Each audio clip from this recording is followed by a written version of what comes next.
How's it going, everyone, and welcome back to another episode of Fordham Firesides. I'm your host, Hank Michaels. Today, I have with me Max French, who is head producer for the Fordham chapter of The Rival. How's it going, Max? Going well. Glad to be here, Hank. Yeah, thanks for coming by. Thanks for making time in your schedule to stop by and chat with me. So, tell me about The Rival, because I know a lot of people are familiar with it, but maybe not enough, and it's an off-campus publication, essentially. Yeah, we're really the only off-campus publication at Fordham. Yeah. Or off Fordham, if you will. Sure. We provide coverage for things that would otherwise go unnoticed on campus media. So we don't cover school sports or per se like the conflict with the adjunct faculty, but we do cover things like nightlife, what to do in the city. We do comedy, and we really provide coverage to anything that we think will pertain to Fordham students and get views. Yeah. So what, in terms of content, what makes it specifically different? Like, what do you do that on-campus publications can't do? On-campus publications have a mandate to cover certain bases, Yeah. like academic life, sports, and whatnot, construction on campus. Whereas we're kind of just spitballing from our team. Yeah. We can talk about things like what bars to go to, or fashion trends, or we will just sit down with a student that wouldn't get coverage otherwise, maybe someone that's involved with fashion or starting their own brand or is starting their own company, and we could have a sit down with them and sort of understand what their take is on their lifestyle. Sure, and you can like promote things that aren't necessarily university related. Yeah, we promote characters and students. We're not exactly trying to we're not as conscious of trying to build a brand as much as we're trying to just present who Fordham is. Okay. Yeah, nice. So you're head producer for Rival Live. Correct. Which is, it's obviously tied with the full Rival, but it's a separate entity where you make videos, essentially. It's a different website and everything. Mm-hmm. How is the Rival Live structured? I mean, I'm on it, I know, but just for the people out there. Sure. So the Rival Live is the video division of the Rival. Yeah. We're split down into 4 teams of about a couple peoples each, but we do have people that freelance. So we recruit actors, videographers, people that just want to be involved, can always help out in projects. And our goal is mostly comedic content, but we do things like interviews, apartment tours, things like that, just to generate a lot of traffic and get exposure to funny personalities on campus and just tell unique stories. Yeah, so it's not just like sketch comedy videos. No, essentially. What's like a recent example of something that hasn't been necessarily comedic for a live video? Last year, JJ Madura and I, we did a sit-down interview with a couple bands on campus, and like we played drinking games, and it was like a unique, fun interview style. Yeah, nice. What bands? Free advertising? We did Hippie Tribe and free advertising, yeah. Okay, cool. Who's Hippie Tribe? Are they still here? I think they're gone. I don't know. I haven't followed up. Yeah, I'm not like in with that, so I don't know entirely, but that's a cool idea. I think they're disbanded, but... Okay, yeah, that makes sense. Yeah, I'm interested to see who the spring weekend student opener act ends up being this year. If any viewers want to fill me in on the hot campus bands, I want to know. Yeah. My friends and I are like trying to get a band going, but we'll see. We're ways off from like being able to play a set, but we'll see how that goes. So why Rival Live for you? What kind of drew you to it? The summer of after my sophomore year, they put out an article that was maybe a dozen or so students got photo profiles and just little paragraphs about their lives. And I wanted to be on there because they weren't athletes. They weren't, people that were excelling in banking. They were just people that were working on creative projects. Sure. And I figured, I always wanted to be a filmmaker, but I didn't think I had the resources, and I didn't think it took more than pencil and paper to be one. Mm-hmm. And then I realized like there are people in and outside of New York that are making waves and are facilitating creative connections, and I figured I'd be good at it. So fast forward 2 years later, here I am. Yeah, you joined, and now you have like an executive position. I don't know if they like call it that, but you are head producer. Yeah. So how do you work with the other I guess leaders within Rival? We meet just about every week. Okay. And we're always communicating about stuff. You know, we all have unique roles. Like Emma is the head of editorial, Fiona is the liaison between editorial and live, JJ does social, and Sophia does strategy. But we're constantly collaborating and working on things that are both business related, creative. Like I myself have taken on the responsibility of trying to garner sponsorships so we can have revenue to pass over to future rival teams. Yeah, so which is like my priority right now. So we're like in talks trying to get some sponsorships right now. Yeah. Nice. And that would fund projects, events, and equipment, or the events, equipment, and my ultimate goal is prop room, but that'd be really that would be that's a little ways off. What would that be, like an off-campus place, or like office? I want to get a storage unit. Oh, that'd be awesome. Full of like fur coats, and like it would be like Max French's chocolate factory. Yeah. So Rival is I guess I'm a little confused how like the general like organization works, because this is obviously like a Fordham version of the Rival, but they have it at like a half dozen other schools or something like that. So how did it start, and like how did it spread, and when did it spread to Fordham? So I worked closely with Lexi Leeds and Maddie last year, and their predecessors actually like started the Fordham branch. Okay. I believe that no other Rival division has a video team. The Rival at Fordham has become a totally different beast. Yeah. It's usually just like articles about like hookups and things like that. If you look at other schools, like a bar stool type, sort of like a bar stool, okay. But also like more rooted in student voice. Sure. So you can talk about grievances or funny things that happen to you. Yeah. Which is where Fordham started, but we've kind of become our own media entity, and I don't think we're much like Rival at any other schools. Okay. No, that's really, and so it's relatively new to Fordham then, if it was just like two I think generations like maybe ahead 5 of you. years. Okay, that's really cool. And I mean it's still growing, right? And like definitely like this early on, that's looking pretty good. Like who knows where it'll be like 10 years from now. JJ could speak more about like media analytics, but our organic views are going up like week by week. Okay. So we're hoping to hit some sort of big hallmarks by next semester. Nice. Do you know how it compares to other schools? Yeah, I know we were going into last semester, we were top 3 in traffic. Okay. And we could totally take 1. Yeah. I'm not sure how far off we are, but it's doable. And that's just like what clicks to the web page? Yeah, clicks to the web page, like Facebook hits, Instagram likes, things like that. But per capita, like because Fordham's just a small school, we're by far we have the most traffic by far. Oh, that's awesome. Yeah, it's exciting. Yeah, everyone who has not seen the Rival before, give us some clicks and like, launch us to number 1. That'd be awesome. Yeah. So what out of all like the I guess videos that you've made, which one stands out for you as a favorite? My favorite that I was a part of, probably the first one that I made. Emma Carey and I just hit the streets, and we tried to. The concept was stress busters because it was during midterms. I saw that and one. like we really went in cold. We were like, let's just like do some stuff that might be like stress reducing. And so we went in, like we petted bodega cats, and like we yelled off balconies, and we really put together like a ridiculous hour of footage, and it actually turned out okay. I was really nervous doing it. Like, what am I really doing? Just getting tailed around by like a DSLR camera, like being an idiot.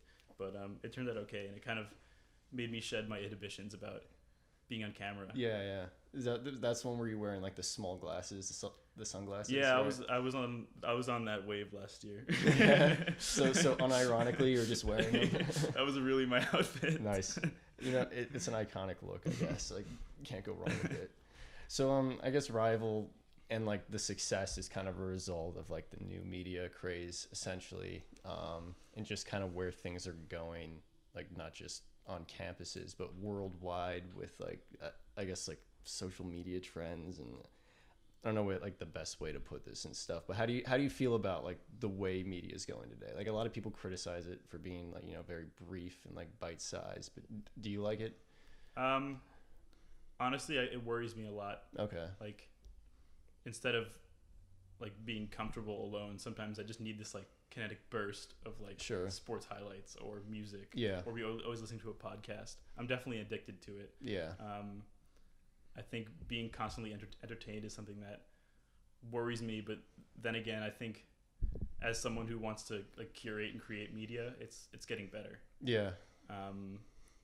You know, like you see every day, like on Twitter or on Facebook, there's a lot of traffic of people like spewing a lot of hate speech and things like that. Sure. But for every person creating that post, there's someone else trying to, you know, present their art or create a community like we do at the Rival with media. Yeah. So I think it's in kind of like a kinetic phase right now, but there is focus like around the corner. Yeah. I think it's getting better. I mean, internet's still like the Wild West, essentially. Yeah, definitely. But like, even like you look at YouTube, what YouTube is now is so different than it was in like 2005. Like it was all like, you know, Smosh and like, which actually they just shut down or something like that. Oh, really? Yeah, I don't know. I never really watched them, but like it was like random like video makers doing like funny stuff, and now there's like so many more like organized like corporate channels out there that are like Watch Mojo is a great example, and it's like transitioning from just like, you know, like a small social media platform to like a really, you know, big site on the internet that actually can do like meaningful things, like, you know, with like YouTube TV and stuff and all that. But yeah, there's some social media that like really is just, I don't know. Have you seen Tick Tock? That app? Yeah, I have. That's the worst I've thing seen, ever. like, I saw a compilation of like uniformed like veterans and people doing TikTok and stuff. I don't know. It's like, you're talking about the app, right? Yeah, I'm talking about the app. Okay, yeah. Like I just I downloaded it and I signed up for it the other day because I just had to see it. Like I did the same. Yeah. It was kind of scary. And like 5 seconds into there, it's just like high school girls lip syncing to songs, like people dance. It's like Vine, but without, you know, like comedy bits. It's just like I don't know. People like trying to be cool, I guess. I mean, that's like I don't know. I downloaded it because I figured out you could do like dialogue from cartoons. Okay, so I hit my friend up like, yo, you want to do a Fairly Odd Parents scene? And he was like, no, dude, it's not me. Yeah, it can be like, I don't know. I can see why it's appealing because it's like a mini editor Vine type thing, Yeah. but it's just like what I see on there just is like makes me want to just like throw my phone. Yeah, it like I agree with you, but then again, like when I grew up like first getting a laptop, like Ray William Johnson and those guys, those guys were like my heroes, and I guess like it's now passed over to things like Minecraft and like TikTok. So like, I think a lot of like internet garbage is just designed for like 13-year-old kids, and it's just not for us. Yeah, it's not. It's gonna be like a flash in the pan essentially. It'll be like Yik Yak, which I Yik Yak like tore a rift into my school. Really? Like, yeah, for like 3 days. I didn't like have it. I mean, I was like a senior in high school when that was like blowing up, but I think they had the whole like you're within a school, so you can't use it here, like that location based thing. I thought that thing was like the funniest thing ever. It was hilarious. You just say like the stupidest stuff that makes no sense, and then just I don't know. It was just like getting reactions out of people, and not having to be able to trace back with you. I mean, it sounds like a recipe for people to do some terrible things. Not that I did that or anything, but it was just like I don't know. It was like letting like it all out on the internet in a way that like is just I don't know. It was dumb, and I kind of loved it, and I like the location based thing too. So it would be like. People would say things that are relevant to your area, even though that led to like terrible situations with people being like bullied and harassed and stuff, and you could never find out who did it. But while it lasted, like, or at least on paper, I thought it was like a good, funny idea. Yeah. And now it just doesn't exist anymore. Doesn't exist anymore. No, like I still have some promotional Yik Yak socks. Really? Somewhere. Yeah. Really? How'd you get those? They had a table up at. It must have been like Governor's Ball 2014. Oh, nice. So. Yeah. Yeah, I wonder why that, like, I don't know. Like, it starts and just goes away. Like, I don't know who ran it, like, how they profited from it. Makes me want, like, HQ trivia. Like HQ, yeah. Scott Rogowski, he, like, went to my neighboring high school. Yeah? And he has, like, a funny story. Yeah, I mean, I think he was, like, going to be a stand-up. And then someone contacted him, like, you're the guy for HQ. Yeah. It's a specialized job. Well, he did some stand-up because he was the guy who, if you ever saw, like, those... I can't remember what it was. It was like someone was on like a a New York subway reading like books with like really like offensive or gross titles, and it was just like pictures of them, or it was like a brief video of them like flipping through it and like looking at people's reactions and stuff, like, oh, they're reading this like gross sounding book, but he was in that video. Oh, okay. So he did like some small like New York comedy stuff, but yeah, obviously like once he got on HQ, he became like this like national legend. And that, I don't know, I liked HQ while, you know, for those first couple months, but I have not opened it since January. Yeah, no, I've never won anything. I got to like question 9 once, and I was like really validated, but might have made it to 8, but like even if you make it to the 12th question, you win like what, $1.50, depending on the situation or how many people get it right. Like if you make it to the end, odds are like a lot of other people made it to the end, and then it's like you made $1, so that's not worth it. But it's a really cool idea. I just don't know how they profit from it at all. It was like venture capitalists or something, and they do like ad supported games where like Toon Blast paid like $100,000 on the first night of the NBA Finals to the winner. Yeah, really? Yeah, and I'm sure like HQ gets a cut, something like that. That's good. Have you seen those Ryan Reynolds commercials for Toon Blast? Yeah, those are really fun. They must have like so much cash because their ads are like, I guess, everywhere. Man, like all those like free to play iPhone games have so much money and they come out of nowhere. Like I remember Game of War Fire Age. First time I ever heard of that was like a Super Bowl ad, and it had like Margot Robbie in it, and it had like this massive budget, and I have no idea why, where it came from, but then like, you know, then it became like a trend, or it was a craze. I can't think. What's like the Viking one? Is it Clash of Clans? Clash of Clans. Yeah. Yeah. I was a camp counselor for a long time, and one of my campers spent like $248 of their parents' money on Clash of Clans like currency. Oh yeah. I was like, yo, I'm screwed. Like I have a lot of explaining to do. My brother got in trouble for doing something similar. He knows. He's probably watching. That's also just not a good game. Like it's just, you just tap stuff. I'm not really an iOS gamer. Nah, I kind of was like in high school. There's some fun stuff on there, but it's just, that's like an example of something that just got worse over time. Yeah. Because iTunes used to have like these kind of like cool, cute indie games. Like you had like Doodle Jump, Angry Birds, Tiny Wing. So sick. Yeah, they're great. And then all of a sudden, like everything became like about the free games, and you'd have like Don't Touch the White Tile or Flappy Bird, right? That's what it's called. Flappy Bird, yeah. Yeah, and then all of a sudden there would just be like 10 ripoffs that would like show up like a day, and iTunes does absolutely nothing to like filter that market, and it was just became like trash. The App Store is the biggest Wild West of them all. Yeah, it really is. Like they need to like control what goes in there, because people make good games, and even if you make a good game, put a lot of time into it, charge money for it. Like this game Threes, someone will come and rip you off like 2048, and then that's like it. And it's just, I don't know. It's kind of a shame, but not that I pay attention to it much anymore. But yeah. All right, Max.